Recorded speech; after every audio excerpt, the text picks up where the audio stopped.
વેપારી પોતાની વસ્તુ પર મૂળ કિંમત કરતા 40% વધારે કિંમત છાપે છે.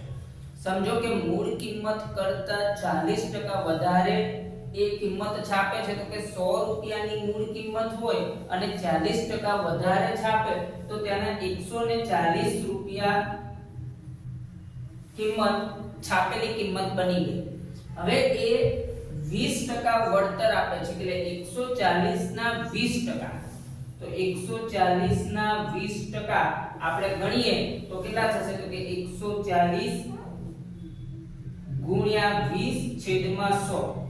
તો 10 આ 2 0 કેન્સલ, એટલે 14 * 28 રૂપિયા વળતર આપે છે. 28 રૂપિયા વળતર આપે છે. તો 140 માંથી તમે 28 બાદ કરો એટલે 112 રૂપિયાની વસ્તુ થાય છે. તો એનો મતલબ શું થશે? તમને 12% ચોખ્ખો નફો અહીંયા વેપારીને મળશે. તો સાચો જવાબ છે ઓપ્શન બી.